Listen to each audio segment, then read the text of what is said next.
Bible Tunes Studio presents Esther, the Courage and the Crown. In the grand courts of ancient Persia, a young woman named Esther rose from exile to royalty, her courage and faith destined to challenge an empire and save her people. Encapsulates the extraordinary journey of Hadassah, a young Jewish exile whose destiny was inextricably linked to the opulent yet treacherous heart of the Persian Empire, where the vast and glittering city of Susa stood as the undisputed center of Achaemenid power. Hadassah, never forget who you are. Even here, I will remember. Its towering palace walls serving not merely as architectural marvels, but as complex symbols of absolute authority, holding within their thick, sun-baked brick and shining glazed tile the entire spectrum of human experience, from extravagant feasting and political maneuvering to profound loneliness and existential fear, all of which Hadassah navigated with a humility that belied the immense reserves of strength accumulating within her soul, even as she occupied a seemingly simple life, perpetually conscious of the tenuous position of her people, the diaspora community whose fate hinged entirely upon the often capricious will of the great King Ahasuerus, a monarch whose reign stretched from India to Ethiopia across 127 provinces, and who, having grown weary of the superficiality, predictable rivalries, and calculating ambitiousness of the established court, sought to refresh his kingdom with a queen whose beauty and spirit might finally transcend the constant, draining atmosphere of courtly intrigue, leading him to issue the fateful decree that compelled all the fairest virgins throughout his extensive empire to be gathered into the royal citadel. Come, Hadassah, your time of preparation begins. Yes. I understand. Initiating a demanding and isolating period of purification and elaborate preparation overseen by the palace eunuch Haggai, a process of dazzling adornments, lengthy training in the meticulous intricacies of Persian royal etiquette. Within this lavish yet highly competitive environment, Esther, the adopted name Hadassah, reluctantly embraced to conceal her heritage, a necessity understood by Mordecai and upheld by Esther herself as a crucial survival mechanism in a world bristling with xenophobia and hidden agendas. Moved with an astonishing, almost disconcerting, quiet dignity that immediately distinguished her from the overtly ambitious and loudly adorned contenders, her innate grace, genuine kindness, and serene composure attracting not only the admiration of Haggai, who provided her with preferential treatment, but also the deep, unconscious favor of the king himself, who ultimately selected her to wear the majestic crown, an object of immense physical weight, forged from the finest gold and studded with countless jewels, but whose symbolic weight was infinitely heavier, representing supreme power, terrifying accountability, and the sudden, acute isolation of the highest royal station. Remember who you are, for the crown is more than gold and jewels. It is the power to protect your people. I will remember, Uncle. Always. While Mordecai, ever the cautious guardian, maintained a vigilant watch from his post near the palace gate, his heart simultaneously swelling with pride and contracting with fear, knowing that the elevation of his young cousin placed her in unimaginable danger, yet also positioned her as the potential, divinely ordained defender of their entire nation, constantly sending subtle messages that reinforced her identity and destiny, whispering through intermediaries the grave charge, "Remember who you are. For the crown is more than gold and jewels. It is the power to protect your people." Perhaps you have been placed here in this citadel, at this juncture of history, for such a critical time as this. Words that resonated deep within Esther's consciousness, echoing the quiet, persistent whisper of her faith amidst the deafening clamor of palace luxury and political machinations, ensuring that even as she learned the complex dance of courtly favor and subtly parried the constant tests of loyalty and probing questions about her lineage, she never forgot the greater responsibility looming over her seemingly glamorous life, a weight that prepared her for the inevitable convergence of power and peril. The palace, a labyrinth of interconnected courts and elaborate chambers, was not impervious to the corrosive effects of unchecked ambition. And into this fragile equilibrium stepped Haman, the Agagite, a man whose meteoric rise within Ahasuerus' administration was fueled equally by the king's furor and Haman's own profound narcissism and insatiable hunger for absolute deference, qualities which were immediately offended and enraged by the steadfast refusal of Mordecai to bow or pay homage, an act of principle rooted in his Jewish identity that Haman interpreted as a personal affront, demanding an utterly disproportionate, genocidal response. This singular act of defiance became the catalyst for a monumental, insidious scheme that Haman masterfully wove through the corridors of power, culminating in a royal decree, sealed irrevocably with the king's signet ring obtained through manipulation and veiled promises of revenue that mandated the annihilation of all Jewish people throughout the 127 provinces on a specific predetermined day, a horrific plot born of pride and hatred that quickly spread terror across the empire and brought Mordecai to the palace gate in desperate public mourning, who, upon learning the full scope of the catastrophe, received the urgent, life-altering communication from Mordecai detailing Haman's malicious plan and the imminent destruction of her people, imploring her, his final hope, to use the unprecedented power of her crown to intercede with the king on behalf of her condemned countrymen. Esther's initial reaction was one of justifiable, visceral fear, recognizing immediately the terrifying dilemma imposed upon her. To approach the king unbidden, violating rigid Persian protocol, was an offense punishable instantly by death unless the king, in a spontaneous act of mercy, extended his golden scepter, a risk she had avoided since her crowning, understanding the mercurial nature of Ahasuerus and the constant threat of being supplanted or executed. Yet, to remain silent, to hide behind the security of her royal title, meant signing the death warrant of Mordecai, her family, and her entire people,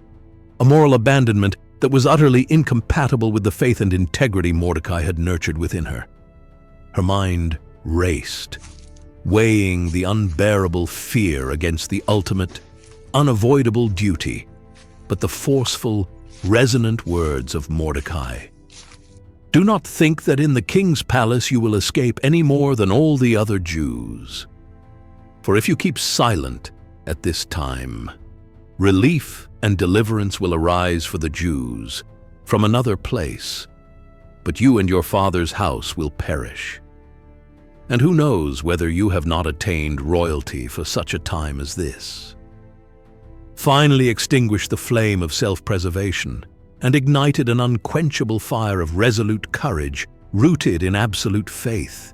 leading her to issue the solemn command that all the Jews in Susa, including her own attendants, join her in a 3-day fast and prayer, recognizing that this momentous decision required strength far beyond her own human capabilities,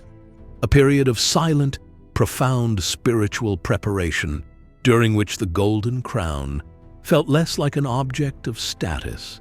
and more like a heavy, sacred burden of accountability and sacrifice. When the 3 days concluded, Esther emerged from her chamber, not merely as the beautiful concubine who had charmed Ahasuerus, but as Queen Esther, embodying the fusion of the deepest piety and the highest political authority. She dressed in the most radiant of her royal robes, deliberately enhancing her physical splendor to appeal to the king's favor. Yet her demeanor was calm and her focus singular as she approached the threshold of the inner court, stepping unbidden into the most dangerous space in the kingdom. What is it, Queen Esther? What is your request? Even to half my kingdom it shall be granted. If it pleases the king, let the king and Haman come today to a banquet I have prepared for him. A moment immortalized by its breathtaking tension and moral significance, commanding the full attention of the throne room. The king, initially startled by the breach of protocol, was immediately moved by a divine impulse of favor upon seeing her radiant but composed presence, reaching out without hesitation and extending the golden scepter, an action that spared her life and granted her the audience necessary to begin her strategic intercession. A brilliant display of wisdom where she chose not the path of immediate, inflammatory accusation, which could have been easily dismissed by the king, but the path of careful, measured diplomacy and strategic timing, choosing to invite Ahasuerus and, critically, Haman to an exclusive intimate banquet, setting a subtle trap where Haman's arrogance and false sense of security would lead him to believe he was still in the king's highest favor, thus making his eventual downfall all the more shocking and complete. The first banquet passed, increasing Haman's intoxicated pride and solidifying his delusion of untouchability, prompting him to boast about his immense wealth and political standing, even as he plotted the immediate construction of gallows 75 feet high, upon which to hang Mordecai, while Esther, maintaining her regal composure, used the first occasion purely to secure the king's positive disposition and schedule the second, climactic event. It was at this second banquet, under the guise of an intimate celebratory gathering, that Esther finally unveiled the devastating truth, with a voice that, though perhaps trembling slightly with the lingering memory of fear, resonated with powerful, righteous resolve as she first disclosed her hidden Jewish heritage, and then, with devastating clarity and strategic precision, exposed Haman's meticulously engineered plot, identifying him not merely as a disgruntled official, but as the direct, murderous adversary whose decree sought to annihilate her, the king's own queen, and her people. An accusation that struck the king with profound shock, disbelief, and a white-hot fury, born of the realization that he had been cunningly manipulated and narrowly averted an act of monumental, personal betrayal. A fury which instantly turned the entirety of Haman's carefully constructed schemes against him, leading to the swift and inescapable judgment. Justice, once unleashed by the king's wrath, was indeed swift, culminating in Haman's immediate arrest and execution upon the very gallows he had so eagerly constructed for Mordecai, a dramatic reversal of fortune that symbolized the triumph of righteousness over malice. But the peril was not fully averted, for the royal decree bearing the king's irreversible seal remained legally binding and enforceable. Esther,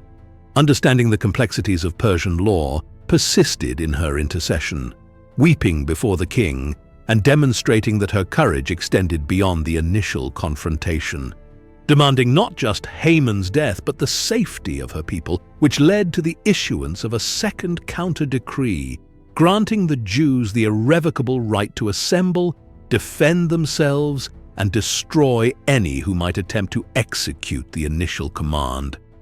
A legislative maneuver that transformed a day of decreed slaughter into a day of Jewish self-defense and ultimate deliverance, thus fulfilling the prophecy that she had indeed been placed upon the throne for such a time as this, forever cementing her status as the savior and protector of her people, a victory achieved not through military force or political ruthlessness, but through extraordinary moral courage, meticulous planning, and profound, unwavering faith. Even long after the immediate crisis had passed and the threats neutralized, Queen Esther continued to navigate the intricate and dangerous political dynamics of the palace, her presence a permanent, stabilizing symbol of hope, resilience, and ethical leadership, ensuring that her power, represented by the golden crown, was always wielded with the same quiet integrity that had characterized her early life, transforming her rule into a living testament that true courage rarely manifests as a loud, impulsive roar, but often emerges as the calm, deliberate, and ethically informed decision to act rightly and justly in the face of overwhelming personal danger, an enduring lesson commemorated annually in the joyous festival of Purim, established specifically to honor her bravery and Mordecai's vigilance, serving as a lasting reminder across generations that faith, wisdom, and the courage to speak truth to power can, and must, ultimately triumph over deep-seated hatred, manipulative deceit, and paralyzing fear. Therefore, reflecting upon Queen Esther's life reveals a monumental transformation from a humble, fearful young exile into a politically astute and morally authoritative queen, demonstrating unequivocally that power, in its truest and most meaningful sense, is defined not by the pomp and circumstance of the throne, but by the integrity with which it is exercised, that the paralysis of fear is overcome only by decisive action rooted in moral conviction, and that one person's disciplined bravery, when guided by a profound sense of duty, possesses the capacity to ripple across the entirety of history, dramatically altering the destiny of a nation and inspiring all who face seemingly insurmountable challenges to stand firm, act strategically, and trust that courage, stemming from an abiding faith, can move even the most unyielding hearts within the most formidable empires, leaving the crown and the courage of Esther as timeless, dual symbols of hope, resilience, moral fortitude, and the enduring truth that destiny favors those who are prepared to stand up for justice, no matter the cost, echoing forever through the annals of the great Persian kingdom and beyond.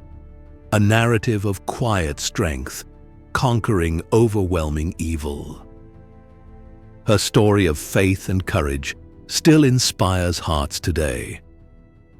Watch more Bible Stories Animated. And don't forget to like, share, and subscribe for more stories of faith and heroism.